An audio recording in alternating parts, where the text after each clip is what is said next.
नमस्कार, मैं हूं आशीष त्रिपाठी आपके साथ और शुरुआत इस वक्त की बड़ी खबर से। भोपाल से बड़ी खबर, जहां नेता प्रतिपक्ष उमंग सिंघार की कुर्सी हटा दी गई और मंच से हटाई गई उमंग सिंघार की कुर्सी। मंच पर पहले नेता प्रतिपक्ष की कुर्सी लगाई गई थी। कल की बैठक में भी शामिल नहीं हुए थे नेता प्रतिपक्ष और अब कुर्सी ही हटा दी गई। आप देखिए ये तस्वीरें, जहां कुर्सियों पर नेम प्लेट भी चस्पा है और यहां नाम लिख करके बैठने का सिटिंग अरेंजमेंट किया गया है। और ऐसे में उमंग सिंघार की कुर्सी गायब है। गैप आपको बीच में नजर आ रहा होगा।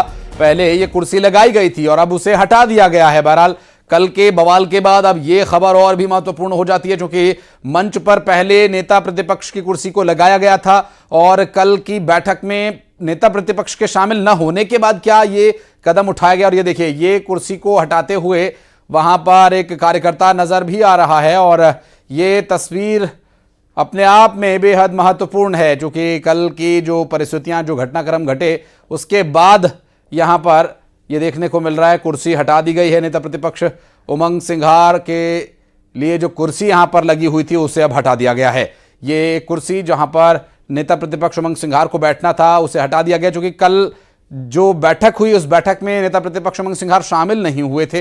तो क्या ये अंदर की खींचतान अब एक बार फिर से बड़ी चुनौती और एक बड़ी समस्या पार्टी और संगठन के लिए बन सकती है, और इस समस्या को क्या एक बार फिर से उसी तरह से कांग्रेस पार्टी डिफेंड करेगी जैसे कि अब तक की जितनी भी गुटबाजियां हुई हैं, चाहे वो ज्योतिरादित्य सिंधिया के समय से रही हो और आज के समय तक भी पार्टी के अंदर की समस्या के बारे में आवाज उठाने वाले लोगों के साथ इसी तरह का व्यवहार यहां पर होता आया है। क्या वो भी ये लगातार इसी तरह से ढर्रा बना रहेगा या फिर कुछ बदलाव हो सकता है या कुछ और भी कारण इसके पीछे हो सकते हैं, ये भी जानने का प्रयास करेंगे। तो अभी इस वक्त की जो परिस्थितियां हैं वो साफ जाहिर है कि इस वक्त मंच से कुर्सी का हटाया जाना ये नेता प्रतिपक्ष के लिए और उस शख्स के लिए जो राजनीतिक रूप से पूरी तरह से सक्रिय है और विपक्ष की आवाज बनकर सदन में वो बोलते हैं और साथ ही साथ उस संगठन को भी वो जीवित रखे हुए हैं, जिस संगठन को लेकर 20 साल का भी वनवास हो चुका है, 20 साल से अधिक का और वनवास झेलना पड़ रहा है। हालांकि बीच में कुछ समय के लिए कमलनाथ की जब सरकार आई थी तो कांग्रेस पार्टी सत्ता में जरूर आई थी, लेकिन अगर उस समय को हटा दिया जाए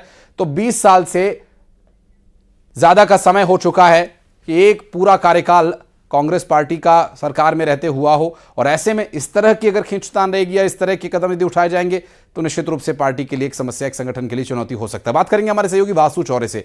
वासु, अभी की जो ये तस्वीर हम देख रहे हैं, उमंग सिंघार की कुर्सी को हटा दिया गया, क्या कल की घटना का कारण है या इसका बीज बहुत पहले ही डल चुका था? बिल्कुल, देखिए कांग्रेस में इस वक्त प्रदेश कार्यकारिणी की बैठक चल रही है, लेकिन इस सब के बीच जो सियासी बवाल है वो जारी है। दरअसल कल कांग्रेस की जो पॉलिटिकल अफेयर कमेटी की बैठक हुई थी, एग्जीक्यूटिव मेंबर्स की बैठक हुई थी, परमानेंट इनवाइटीज की बैठक हुई थी, उसमें नेता प्रतिपक्ष उमंग सिंघार शामिल होने नहीं पहुंचे थे। आज प्रदेश की कार्यकारिणी की जो नए पदाधिकारी बने उन्हें भोपाल बुलाया गया, उनकी बैठक जो है वो चल रही है और मंच पर कुर्सी लगी हुई थी। कुर्सी पर उमंग सिंघार के नाम का भी जो पट्टी है वो लगी हुई थी, लेकिन उमंग सिंघार चूंकि आज भी नहीं आए हैं तो उनकी जो कुर्सी है वो मंच से हटाई गई और उस कुर्सी को हटाते हुए जो तस्वीरें हैं, जो वीडियो हैं, वो वायरल हो गए, बीजेपी तक पहुंच गए।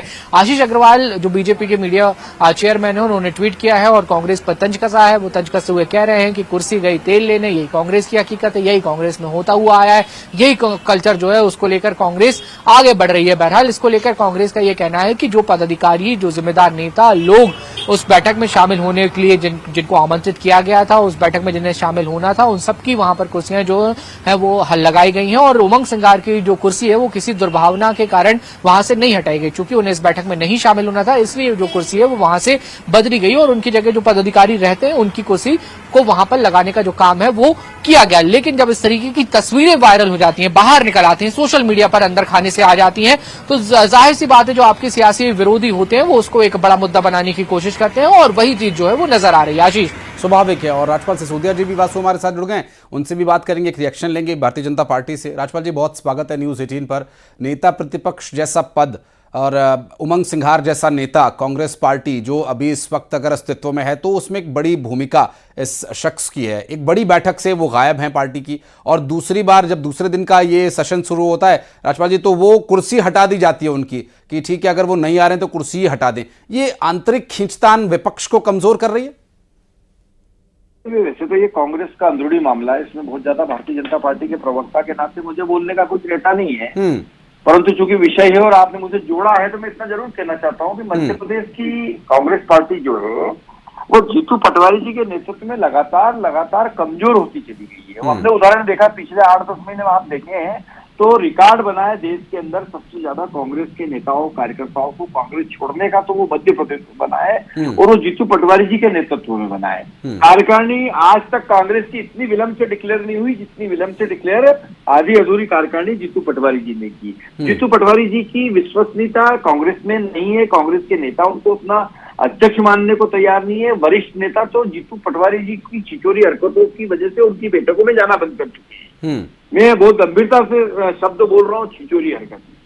मतलब कांग्रेस से कंफ्यूजन से गुजर रही है, क्राइसिस से गुजर रही है मध्य प्रदेश की, और कांग्रेस जो है एक प्रयोगशाला बन चुकी है मध्य प्रदेश में केंद्र के राहुल गांधी जी की। राहुल गांधी जी वहां से प्रयोग करते हैं, यहाँ के जो स्थापित नेता उन सबको साइडलाइन करने का प्रयास करते हैं, परंतु ना वो साइडलाइन कर पाते हैं, ना उनका प्रयोग सफल हो पाता है, और कई स्थानों पर तो कांग्रेस के उम्मीदवार नहीं मिल पाते हैं लड़ने के लिए, और इंदौर जैसे स्थान पर तो कांग्रेस के अधिकृत उम्मीदवार रणछोड़ बन जाते हैं, मैदान छोड़कर चले जाते हैं। और उस इंदौर के जहाँ के जीतू पटवारी स्वयं है, अब इंदौर संभाग के ही उमंग सिंगार भी है, तो ये क्षेत्रवाद में एक ही क्षेत्र के छत्रप होने के नाते इन दोनों के बीच में एक शीत युद्ध जारी है, उमंग सिंगार और जीतू पटवारी के बीच में। उस शीत युद्ध को ही देखने का यह अवसर प्राप्त हुआ है, प्रदेश की जनता देख रही है, इनको विपक्ष की भूमिका मिली है।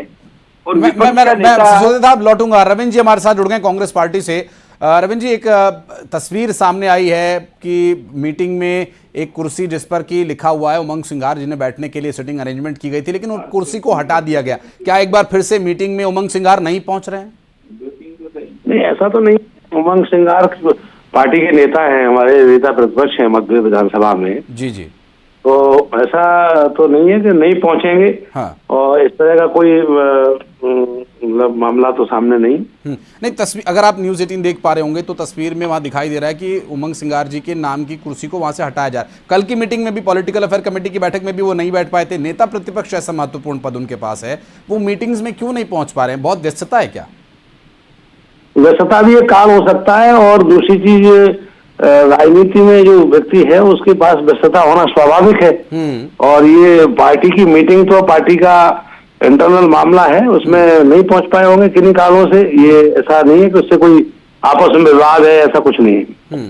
तो आपस की खींचतान या विवाद जैसी कोई बात नहीं, सब ठीक चल रहा है। जीतू पटवारी जी के नेतृत्व में सब कंट्रोल में है। कोई सीधी सी बात है, अभी विजयपुर चुनाव में, बुधनी चुनाव में हमारे दोनों नेता और नेता प्रतिपक्ष उमंग सिंगार जी, जीतू पटवारी जी पूरी शिद्दत से लगे रहे। मैं स्वयं भी वहां प्रभारी था, तो मैं लगा था, तो ऐसा कुछ होता तो फिर समझ में आता ना वो। ठीक है रविंद्र जी, अगर आप नहीं समझ पाए तो अच्छी बात है, लेकिन ये पार्टी के लिए या उमंग सिंगार जी के लिए अब चूंकि संदेश कार्यकर्ताओं में कहीं गलत ना जाए, इसके लिए भी जरूरी है कि आप भी बैलेंस करके रखें। हम आपकी राजनीतिक मजबूरी को भी समझ सकते हैं। बहरहाल उम्मीद करते हैं जैसा आप कह रहे हैं वैसा ही हो पार्टी में, क्योंकि मजबूत विपक्ष भी चाहिए हमें मध्य प्रदेश में, ताकि जो सत्ता पक्ष में बीजेपी है उसकी जो कोई ऐसी नीतियां अगर